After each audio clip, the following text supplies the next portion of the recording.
Welcome back to Naganjali చిట్టి vlogs. ఈరోజు శనగపప్పు ఆలుగడ్డ మసాలా కర్రీ చేశాను. మన ఛానల్లో ఎలా చేశానో చూడండి. ఒక గ్లాసు శనగపప్పు. ఈ శనగపప్పును మంచిగా కడుక్కోవాలి. ఒక 2 టైమ్స్ కడుక్కున్నాం.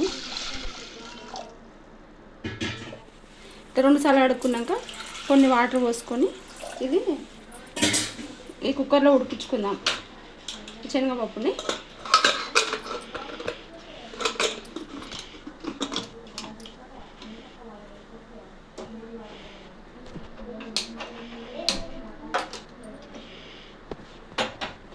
ఇవాళ శనగపప్పు ఆలుగడ్డ కర్రీ చేస్తున్నా తెలంగాణ స్టైల్లో.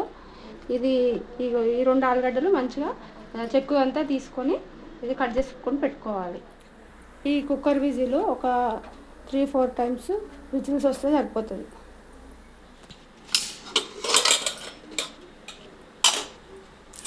పప్పు ఈ విధంగా ఉడకాలండి.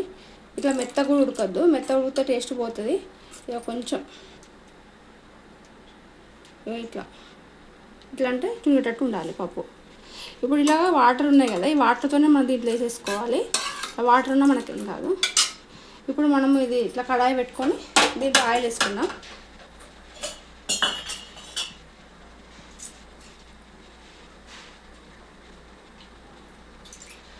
ఒక 2 టేబుల్ స్పూన్నర ఆయిల్ వేసుకుంటున్నా.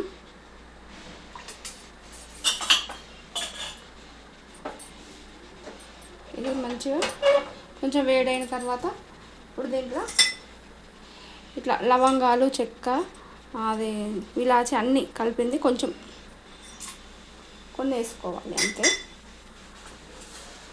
ఇప్పుడు దీంట్లోనే కొంచెం జీలకర్ర, కొన్ని ఆవాలు, ఇవి చిటపడం అన్న తర్వాత ఇక నేను ముందే ఇట్లా కట్ చేసి పెట్టిన ఒక పెద్ద సైజు ఆనియన్, ఒక 4 పచ్చిమిర్చి, అది కొత్తిమీర, ఆలుగడ్డలు ఒక చెక్కు తీసి ఇట్లా కట్ చేసి పెట్టిన, కొంచెము కరివేపాకు. ఇప్పుడు ముందుగా ఉల్లిగడ్డలు వేసుకున్నా.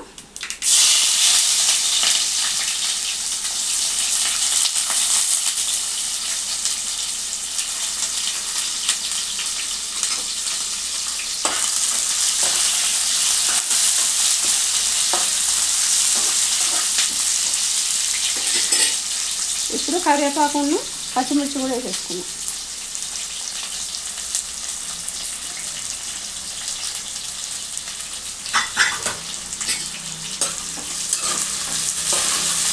ఇవి మంచిగా బాగా వేగన అవసరం లేదు. ఇప్పుడు మనం ఈ ఆలుగడ్డ కూడా వేసినప్పుడు వాటితో పాటు ఈ ఉల్లిపాయ కూడా వేగిపోతుంది.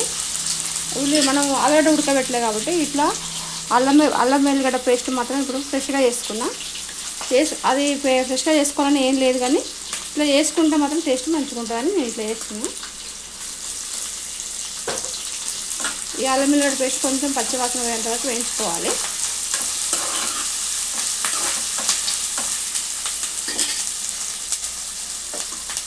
ఇప్పుడు దీంట్లోనే కొంచెం పసుపు కూడా వేసుకున్నాం.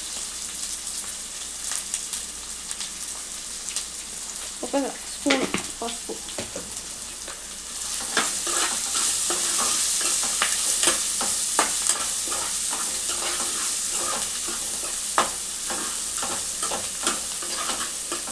ఇవి కొంచెం ఉల్లిగడ్డ వేగింది కదా, ఇప్పుడు ఆలుగడ్డ కూడా వేసుకోవాలి.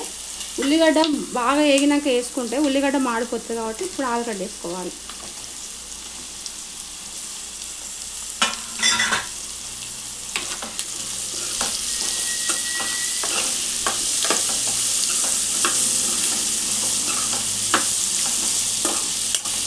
ఇప్పుడు కొంచెం సిమ్ పెట్టుకుందాం. దీంట్లో కొంచెం సాల్ట్ కూడా వేసుకోవాలి. ఈ సాల్ట్ వేయడం వల్ల ఈ ఉల్లిగడ్డ ఆలుగడ్డ తొందరగా మగ్గుతుంది. ఈ ఆలుగడ్డ కొంచెం తొందరగా మెత్తగా అవుతుంది.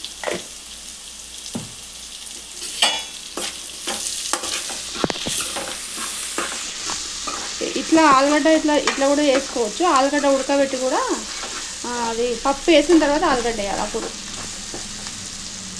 ఇప్పుడు దీనిలో కొంచెం మూత పెట్టుకున్నాం.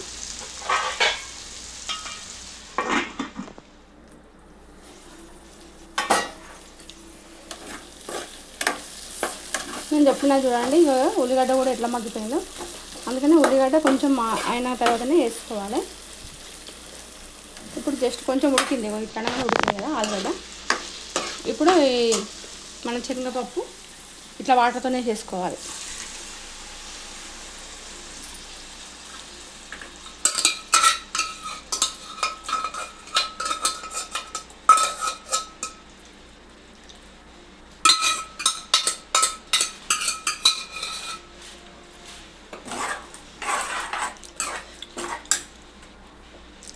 ఇప్పుడు కొంచెం హై పెట్టుకొని ఇప్పుడు మనకు వాటర్ చూసుకోవాలి ఎంత కావాలో అంత.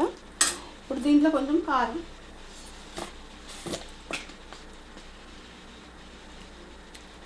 ఒక స్పూన్ కారం వేస్తున్నా. ఎందుకంటే మనం లవంగాలు అవి వేసినాం కదా, ఘాటు కూడా ఉంటుంది కాబట్టి పచ్చిమిర్చి కూడా సరిపోతుంది కారం. ఇప్పుడు దీంట్లో కొంచెం ఉప్పు కొంచెం వేసినా కదా, ఇప్పుడు ఇంకొంచెం ఉప్పు, ఎందుకంటే మనం ఈ శనగపప్పు వేసినాం కాబట్టి దానికి సరిపోయేంత ఇప్పుడు ఉప్పు వేసిన. ఈ వాటర్లో కూడా ఈ ఆలుగడ్డ కూడా మంచిగా ఉడుకుతుంది. ఇది కొంచెం మంచిగా ఉడికిన తర్వాత కొన్ని వాటర్ ఇస్తున్నాను నేను, కొన్ని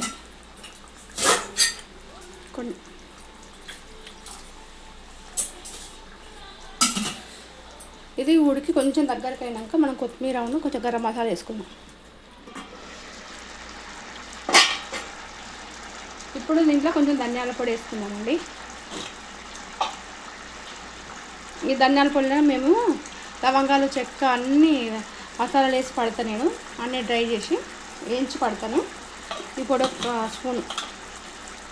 స్పూన్నర వేసుకున్నా.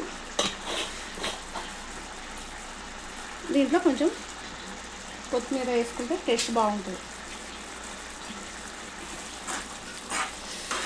నా వీడియో నచ్చినట్లయితే లైక్, షేర్, సబ్స్క్రైబ్ చేసుకోండి ప్లీజ్.